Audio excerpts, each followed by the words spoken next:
হে রাসূল তোমায় ভালোবাসি, অন্তর শুধুই মুখে না, জান্নাতের আশায় নয় হে রাসূল, জাহান্নাম কেউ ডরি না। ঠিক না? আরে যারা বলেন না বন্ধুরে আমার, বলতেছিলাম আমি আপনাদেরকে বলি বন্ধু, একটার পর একটা প্রেমের খবর। আমার নবীকে সাহাবায়ে কেরাম এত বেশি ভালোবাসতো বন্ধু, নবীজি যখন থুতু মুবারক ফেলে দিত রে, নবীজির থুতু মুবারক তারা ক্যাচ নিয়ে নিত করে, তারা তাদের মুখমণ্ডল দেহের মধ্যে কি করে দিত, ম্যাসেজ করে দিত। আর এটা মেসেজ করার কারণে তাদের স্কিনটা সিল্ক হয়ে যেত। জোরে জোরে বলুন না সুবহানাল্লাহ। আমার নবীকে কেমন করে ভালোবাসবেন বন্ধু? উম্মে আইমান একজন বরকতময় দাসী, আপনার আমার প্রাণের নবীকে ভালোবেসে নবীজির প্রস্রাব মোবারক খেয়ে ফেললো। আমার নবীজির প্রস্রাব মোবারক খাওয়ার কারণে উম্মে আইমানকে নবীজি দুনিয়ায় জান্নাতের ঘোষণা দিয়ে গেছে।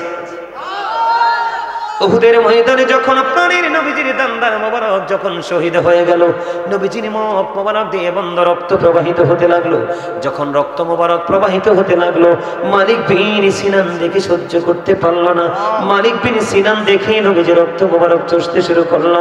এবার আমার প্রাণের নবী একটা ডাক দিয়ে বললেন, রে মালিক বিন সিনান, ও মালিক বিন সিনান, রক্ত ভক্ষণ করো না, জমিনে ফালাইয়া দাও।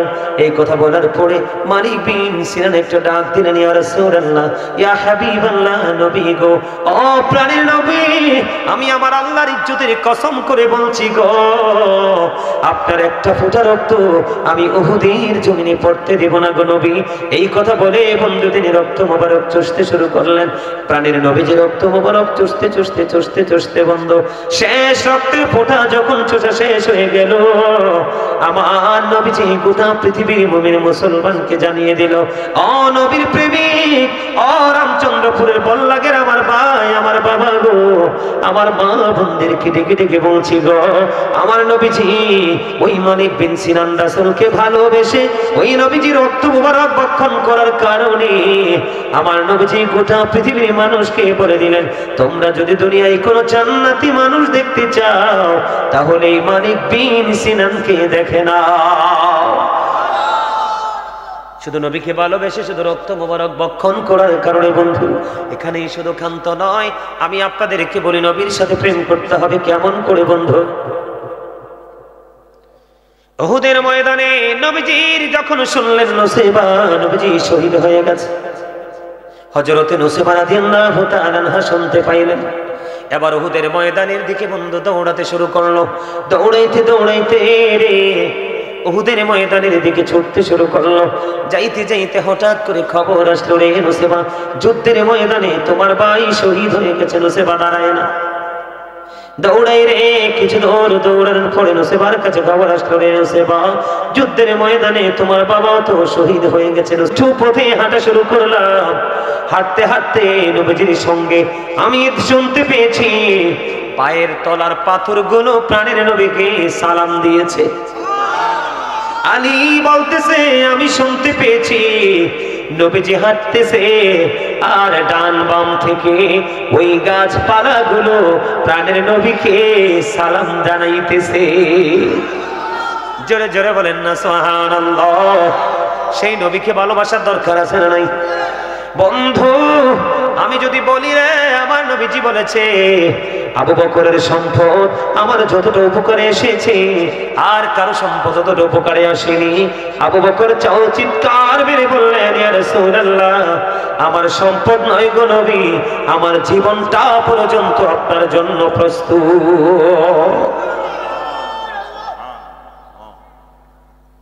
আমি আপনাদেরকে বলি বন্ধু, আমার রাসূল যখন এই পৃথিবীতে চলে গেল রে, চলে যাওয়ার পরে আখির নামক একটা গাধা নবীজির চলে যাওয়াটা সে মেনে নিতে পারলো না, কোনোভাবেই মেনে নিতে পারেনি। বন্ধু আখির নামক একটা গাধা সেই শুধু কান্দে আর বলে, কোথায় গেল রে প্রাণের নবীজি, কোথায় গেলে রে প্রাণের নবীকে আমি দেখতে পাবো?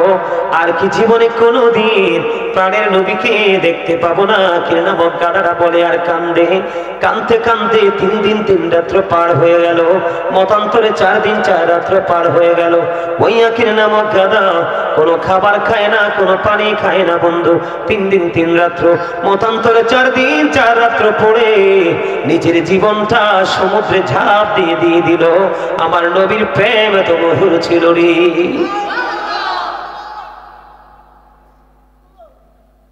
আমরা সেই নবীকে ভালোবাসতে জানি না। মসজিদে নববীর মধ্যে যখন মিম্বর তৈরি হলো, আমার নবীজি তার আগে উস্তনে হান্নান একটা মরা খেজুর গাছকে ধরে নবী খুতবা দিতেন।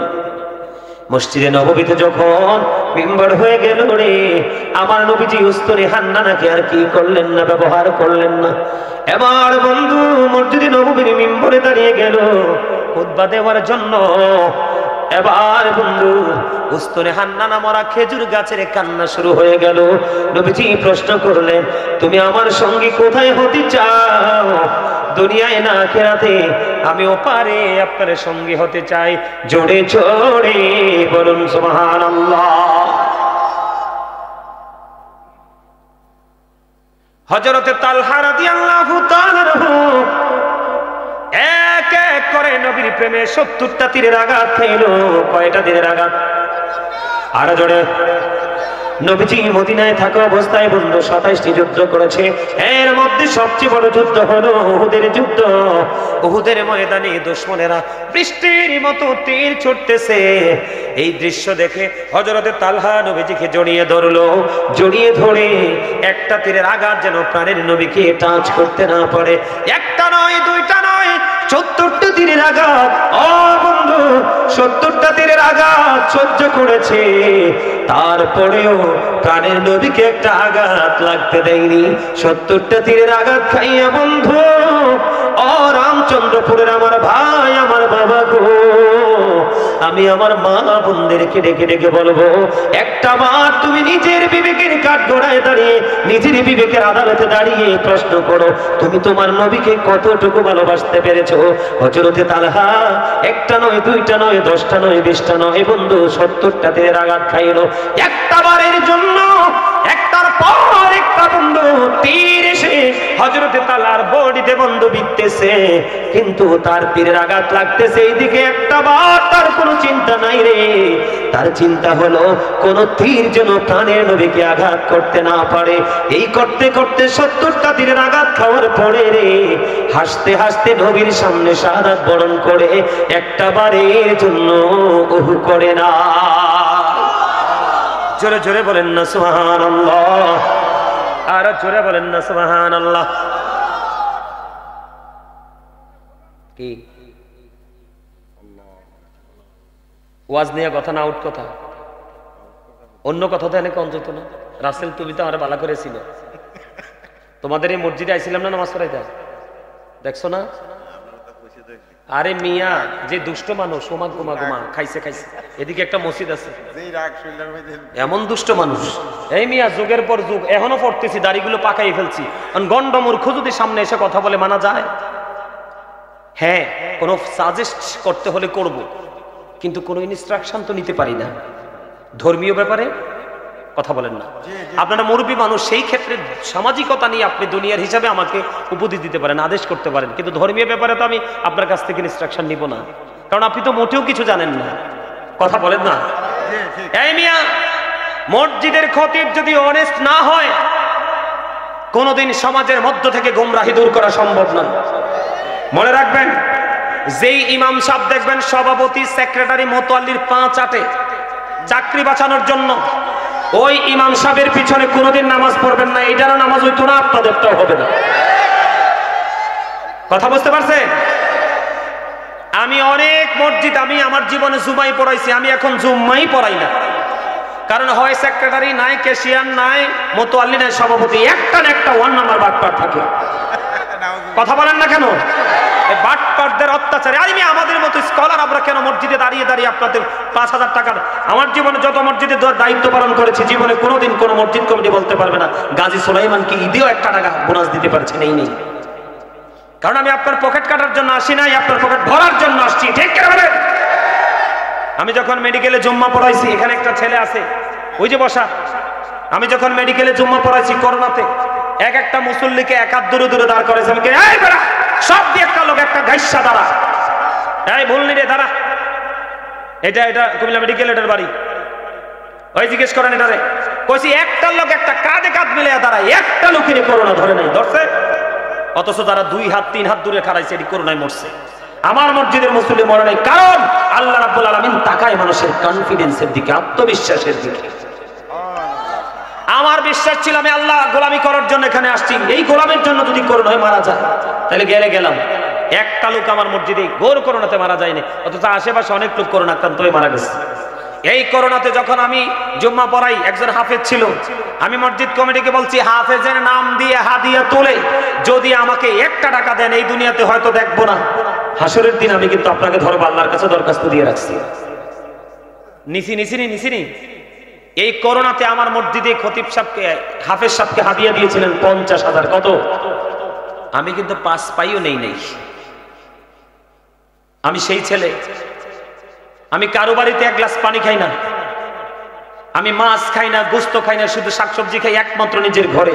আমার প্লেট, গ্লাস, জগ সব আলাদা। তা আমার শরীরে কারেন্ট থাকতো নাকি আপনার শরীরে কারেন্ট থাকতো? আমি ডান বাম উঁচু নিচু ফলো করে চলাফেরা করি। আপনি চাইলেই কিন্তু আমাকে ঘায়েল করতে পারবেন না। আমি এখনো থাকি মানুষের বাড়িতে ভাড়া, প্রফেসর সাহেব গেছে, কিন্তু আমার এলাকায় 32 বছরের পুরনো মসজিদ, 49 লাখ টাকা খরচ করে মসজিদ করেছি মাত্র 5 মাসে, ভিতর বাহির টাইস করে। এখন পাশের গ্রামে গত 25 তারিখ আরেকটা উদ্বোধন করে দিয়ে আসছি। এই মসজিদ করতে লাগবে 25,000 ইট, 15,000 আমি গুনাগার দিছি। এখন 7 ডালাই হবে রোজার পর্ব, 7 ডালাইতে লাগে 4.5 টন রড। কত টন? এর মধ্যে আমি দিয়ে আসছি 2 টন। মারহাবা কইতেন না? 200 কত ব্যাগ জানি সিমেন্ট লাগে, আমি এবং আমার ফ্যামিলি, আমার পিচ্ছিগুলো মিলাইয়া আমরা মিলে মনে হয় প্রায় রড সহ মনে হয় প্রায় 100 ব্যাগের কাছাকাছি আমরাই দিয়ে আসছি। হ্যাঁ, 275 ব্যাগ। মারহাবা কইতেন না? এগুলো আপনাদেরকে শিখার জন্য বলছি। আপনি একটা অন্যায় করতেছেন, আপনি জানেন, আলেমকে বলতে দিবেন। কি করতে দিবেন? বলতে দিবেন। আজকে হয়তো আপনি আমলটা, এই অপরাধটা ছাড়তে পারেন না, কালকে আপনার মধ্যে এমন প্রভাব পড়বে আপনি তো করবেন নাই না, অন্য করলে আপনার কাছে বিরক্ত লাগবে। এজন্য ইমাম সাহেবদেরকে বলতে দিবেন, তাদেরকে প্রতিবন্ধকতা সৃষ্টি করবেন না, একবারে উভয় ধ্বংসস্তূপে পরিণত হবে। আমার শরীরে সব সময় 120-এর উপরে থাকে ভোল্টেজ। কি 120-এর উপরে থাকে সব সময়? এটা আমি মনে করি আল্লাহর পক্ষ থেকে দেওয়া এক নিয়ামত। আপনারা সবাইও যদি আমার বিপক্ষে চলে যান, আমি ন্যায়ের পক্ষেই থাকবো। কারণ আমি আপনাকে রাজি করলে তো লাভ নাই, আপনি এখন আমার পক্ষে আছেন, একটু পরে আরেকজনের চাকায় উল্টাই যাবেন। কিন্তু আমার মালিক, আমি যে কর্ম করব 1 ইঞ্চি পরিমাণ আমার রেজাল্ট থেকে আমাকে মাহরুম করবে না। আমার কথা কি ভালো লাগছে? কথা কয় না? ভালো লাগছে? আলহামদুলিল্লাহ কোন জোরে জোরে। আরে আপনারে আল্লাহ কত সুন্দর করে বানাইছে আপনি জানেননি? আল্লাহ কয় বান্দা তোমার কাছে পৃথিবী সুন্দর। সূরা 3-এর মধ্যে চাইয়া দেখলাম আল্লাহ ডাইকে কয় বান্দা আমার কাছে সবচেয়ে সুন্দর তোমরা। তো এই জন্য আলহামদুলিল্লাহ কত দরকার না? আরে আমরা না কই এটা লম্বা, এটা বাইটটা, এটা কালা, এটা মোটা, এটা চিকন, এটা হেলদি, এটা স্লিম, কিন্তু আল্লাহর কাছে সব সুন্দর। কিন্তু আমরা নষ্ট হইছি কখন যাইয়া? পৃথিবীর লোভে পইরা। এই জন্য আল্লাহ সূরা ইউনূসের 44 নম্বর আয়াতে বলেছে ইন্নাল্লাহা লা ইয়াজলিমুন নাসা শাইয়্যান ওয়ালাকিন্নান নাসা আনফুসাহুম ইয়াজলিমুন। আল্লাহ বলেছেন আল্লাহ আল্লাহর বান্দার উপর অত্যাচার করে না, বান্দা নিজেই নিজের উপর অত্যাচার করে। ওয়াজ কি আর করণ লাগে? এই একটা আয়াতে যথেষ্ট না? আমরা আল্লাহ কইতেছে আল্লাহ বান্দার উপর কোনো অত্যাচার করে না, বান্দা নিজে নিজের উপর অত্যাচার করে। যেমন আজকের এই মাহফিলে আপনারা যারা আসছেন তারা কিন্তু অনেক সুখী, কিন্তু যারা আসতে পারে নাই তারার বদকিসমত। তারা তাদের উপর কি করেছেন? জুলুম করেছেন। কারণ আজকে আপনাদের সবার জন্য দায়িত্ব হলো জান্নাতের বাগানে আসা। কারণ 365 রাতের মধ্যে একটা রাতের কিছু অংশ হয়, এতে কি হয়, আলেমরা এলাকাতে পাড়া দেয়, মৃত্যু ব্যক্তিরা যারা, আর তাও ওরা খুশি। কমপক্ষে 40 দিন আল্লাহ কবর আযাব বন্ধ রাখবে এই গ্রামের আলেমদের কদমের ছোঁয়ায়। এই জন্য আল্লাহ বলেছেন, আমার প্রিয় লোকেদের সাথে যুক্ত হও আর আমার জান্নাতে চলে আসো। সুবহানাল্লাহ বলেন না কেন? আর আপনারা যারা, আপনারা তারা উপকৃত হবেন, আপনারা আখিরাতের বাজার করতে পারবেন, ঠিক না বলেন? আরে জোরে। আমি যে প্রেমটা নিয়ে ওয়াজ করতেছি, এটা কি কোনো অসুবিধা হইতাছে? আপনাদের ওয়াজ আরো আছে, তো আরো অনেক ওয়াজ করবো আজকে। প্রফেসর সাহেব আমাকে অনেক ভালোবেসে 1 বছর আগে যে দাওয়াত দিয়ে আসছে, আর কত যোগাযোগ, কত ফোন। অত্যন্ত জেন্টেল একজন মানুষ, শিক্ষা মানুষকে অনেক সফট করে দেয়। কিন্তু আমরা সব জায়গায় সফট হইতে পারি না। আমরা যদি সব জায়গায় সফট হই, তাহলে দুনিয়া নষ্ট এমনি হয়ে যাবে।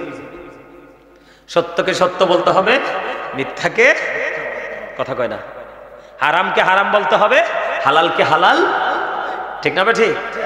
তাইলে হইছে হুজুর। আর পটেটো মার্কা হইলে হইতো না, কাম হইতো না। আচ্ছা কর না, বল কথা কইছি। কারণ 73 দল তো শুধু মুসলমানেরই হইব, 72টা বিনা হিসেবে জাহান্নামে যাব, একটা মাত্র জান্নাতে যাব। ওইটার নাম হলো আহলুস সুন্নাহ ওয়াল জামাত ইজ দ্য বেস্ট পার্টি। আল্লাহ বলবে, ইউ গো টু প্যারাডাইস। আহলুস সুন্নাহ ওয়াল জামাতের অন্তর্ভুক্ত যারা পরিপূর্ণ সুন্নি হয়ে কবরে গেছো, আল্লাহ জান্নাতে যাওয়ার অর্ডার দিবে।